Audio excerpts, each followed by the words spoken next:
what the process was like of creating the story for the film and the whole Oh, development and working on the script overall. oh yeah. Did you seen it? You watched it? Yeah, I watched it yesterday. Yeah. Oh, okay, yeah, cool. Yeah. So basically, the idea came from trying to create a different kind of horror movie.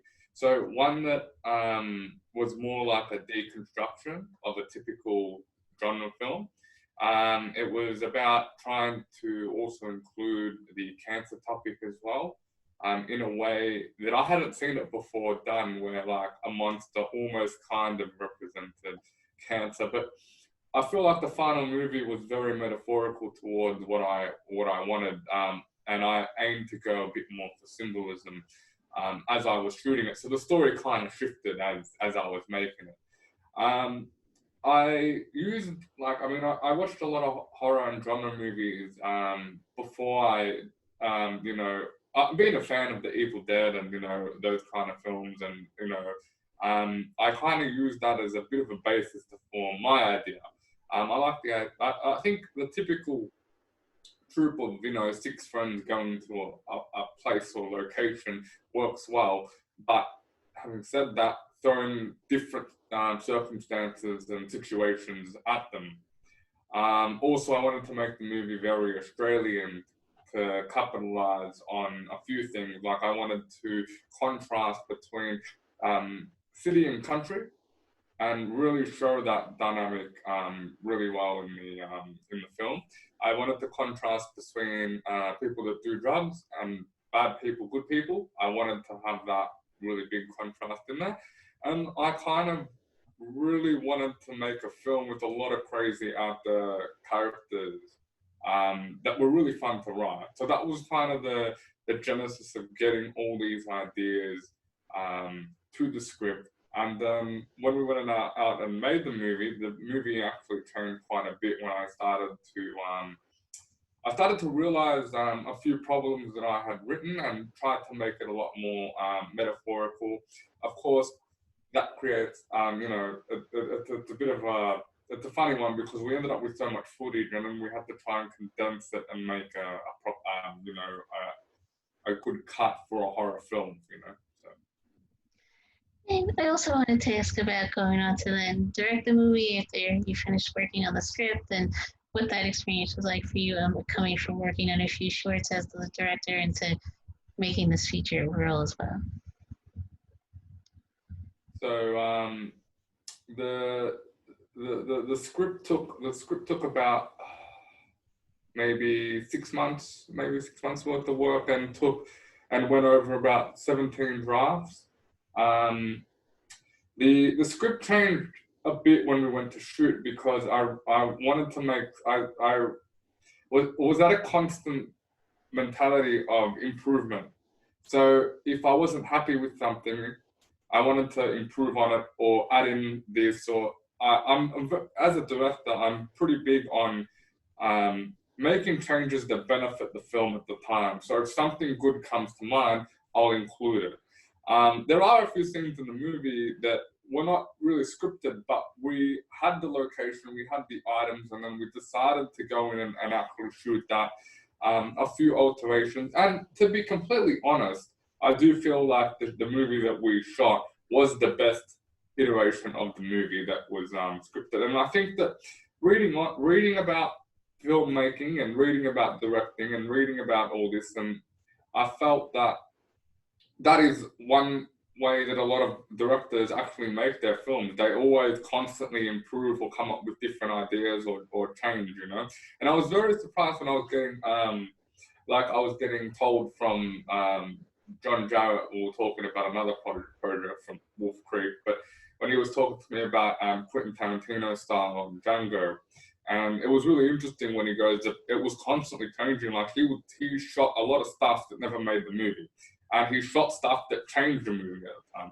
And I thought that was very interesting because and hearing stories of other directors that spontaneously change things and stuff that's not added in the script. And when I've done a lot of reading scripts to compare into movies, and it's very interesting to see the the contrast and difference. So I'm like, oh, they didn't end up doing that, or they changed that around, and it makes sense when you're there, and the whole thing changes.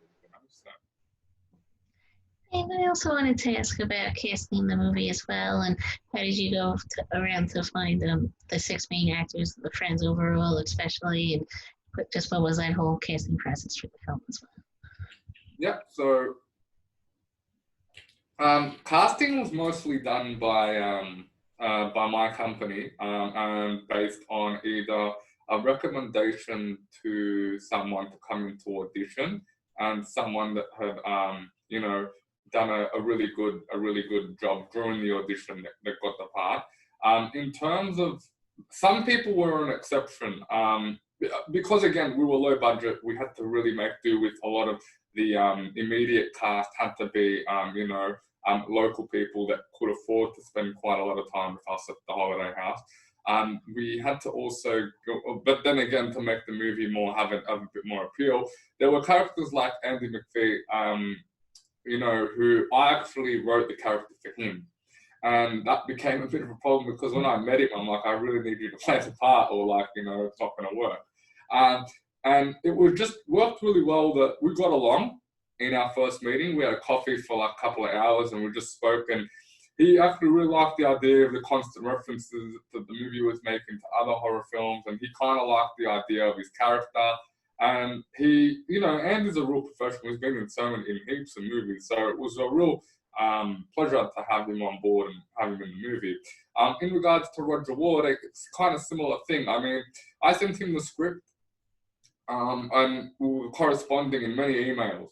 And he really liked one specific character that he ended up playing. And I saw that as a thing that, well, Roger, that part would suit him well. And and then by Roger joining, I was able to rewrite his character to almost like a bikie leader, and that was almost like a big throwback to his character in Mad Max, where this character was almost like a deranged version of a police force. This guy was a deranged ex-cop who had gone and formed his own gang. And I just liked that contrast between the two, so I was able to build on it when he agreed.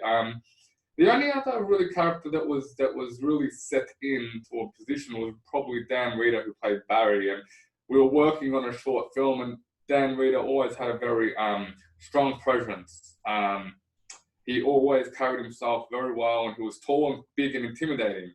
So a character that was called Barry the C-word, suited him very well. And he was very keen to come on board and to be in the movie. And I think it was really those three characters really did want me to move the movie. So Barry, Eddie, Dougie were really fun, creative characters that made me really want to make the movie done. And of course, working with the Faceless Man, which was a big process to get that to screen. So those four factors were really big on driving me through the whole thing and making it very unique. Speaking about the Faceless Man in particular, I also wanted to ask about the process of creating the look and the makeup, and just the whole process of creating the overall, the way that you wanted to present the character in the film as well. Yeah.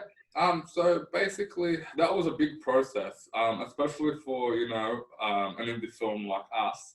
I had to kind of come up with my own framework on how to get it all made. So I've got a good process now, and if I was to do it again, I'd follow the same process, because it worked really well for me. So basically, the first thing I did was I got a lot of concept art done, and that was to find an artist who had the same kind of style that I can't draw. Which I could, but I can't. And I got him to sketch a series of maybe 30 designs or whatever. And a lot of we got all this artwork we still have, and to promote the film, and we got very detailed artwork, and then we picked one concept based on the 30 that he drew, and then those were expanded, heavily detailed, so that the makeup Emma Rose could detail it based on how it was drawn.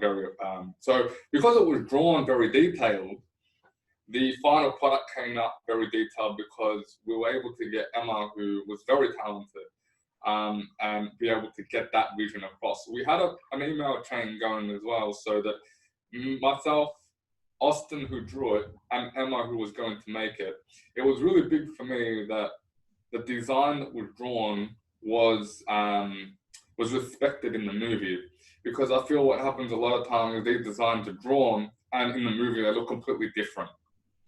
And it was really important to me in the movie to make sure that the Faceless Man looked like the drawn product. So we had an email going, and Emma spent a lot of time building up on that. And then we were able, Brendan Bacon, who played the Faceless Man, it was a big process in putting it on him. And that took about, 5-6 hours. And then we only had so long, 6 hours when he was in it. And, it was that thing on someone's face is very cumbersome, and it's very, it limits. So, it was a really good thing that we, that we had him to be able to do that for that amount of time. And he did it for like maybe 4 days of getting in and out of that suit. And that just goes to show how hard it was to get the scenes that were with the Faceless Man in the movie. It took a lot of time over the course of a few days as well. So it was a complex process. Going back to working with the cast, I also wanted to follow up. And once they were cast in the film, did you have time to maybe rehearse with them at all, or really speak with them about their characters? And what was that collaboration process like with the cast overall? So working with actors on their characters, yeah. So look, I mean, with me, I feel like I chose the best actors that I could get. Even with the younger people that I got, I feel like that I was with the best people I could get within the budget of the film, within everything. So when it came to shooting the film, a lot of actors and stuff kind of brought their own mantra to the project. And I'm pretty big on shooting alternate takes and stuff, so that when I go into the edit, I can tweak performance and stuff the way I want. So that was a really good thing. I mean, actors like Andy and Roger, they've been on so many movies and stuff that, and have a lot of experience, so that they just have to do their thing, and then I can go in and tweak here and there, little words, if I want them done or performed differently, so I have more takes and more. The biggest thing is, I guess, the more coverage and footage I have of the actors, I can really change things how I want. But no, I mean, like working, again, the actors they knew their characters, there wasn't any hiccup where a person was really not doing the vision of what I wanted. And also, you mentioned about the locations earlier, and I also wanted to follow up on that. And how did you decide where you wanted to film overall, especially with the house being a major part of the story as well? And what was that process like of just figuring out where you would shoot the film as well? Yeah, so with locations and where to film, we shot the whole movie in Melbourne, Australia. We shot majority of the movie at a house in Gramana, which is a nice beachside area within Melbourne. We shot a lot of the movie there, so maybe 16. I think half of the shoot was shot at that location. Their barn was actually used as the workshop for the movie. We were able to decorate it, so we had the beach as well, 3 locations up at Dramata. The movie had, I think, 11 unique locations. So which is pretty good for for a low budget horror movie. Like, we had quite a lot of resources at our disposal. I think the hardest thing of the movie was navigating lots of extras. So we had about 70 to 100 extras at the hospital scene, and we had about 70 extras at the party scene. And over the party scene was 2 days, so that was very challenging and required a lot of teamwork to get everything done the way we wanted. And the hospital scene was quite complex because of the one take 10-minute shot that we had to work and navigate all the extras within. We only had 1 day to do that. So yeah. But other than that, the locations weren't actually that hard once we, sat down and actually looked and had an agreement with everyone. So I have to say that the art department did a very good job, led by Annika Smith, who really did well. So. And also, when you were actually in the house, particularly, were there any stunt work that the actors had to do, or what was that process like of working with the cast on their physicalities for the film as well? The process of leading an actor through the... Like creating the physicality for their role, and maybe if there was any stunt work that the main cast had to do as well during the film.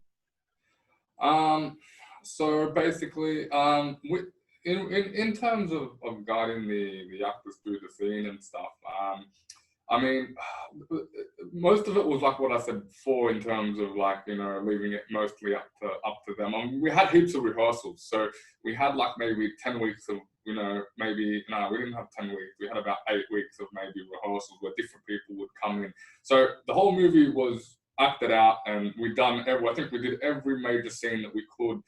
The hardest part was all the practical scenes, and guiding people through them was a bit of a challenge because we were dealing with guns, explosives, we were dealing with blood.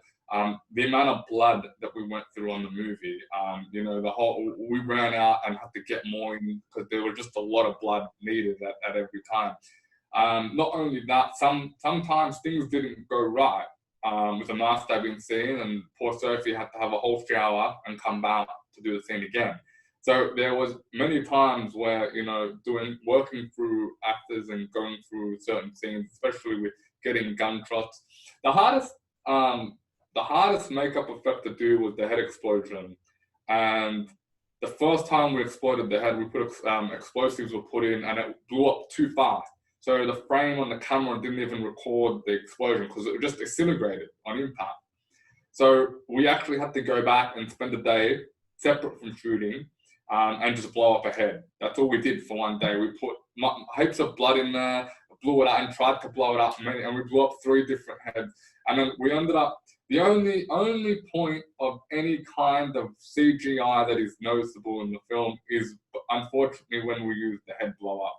And that was because there was no real other way for us at that point in time. We couldn't get the actor back or anything, was to just... I think we used nearly all the shots of the explosion that were overlaid onto one, and that was the shot that, and it always gets a bit of a reaction, so that went well. And also, I wanted to ask about also being one of the producers on the movie and what that experience was like, balancing your directing duties with producing on the set as well. Yeah, it's hard. I mean, being writer, director, and lead producer was very challenging. I had to always put on a different hat, and not always effective because when you're stressed, I mean, the job of just directing alone is a huge toll on anyone, and I think that a lot of people never really get to experience that. So it's really easy to judge the director. Very easy on any shoot to judge. And when you're rewriting the movie, because on a low budget, rewriting small thing changes all the time. Like, and just talking to a number of directors, it just just how things roll. But when you're writing, directing, and also producing the movie, potentially working out payments with some people, organizing money to come in. Yeah, it's really tough.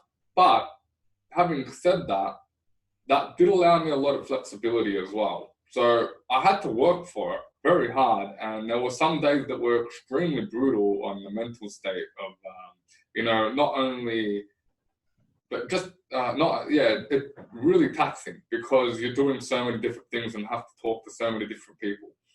But it was rewarding when I got to the editing room.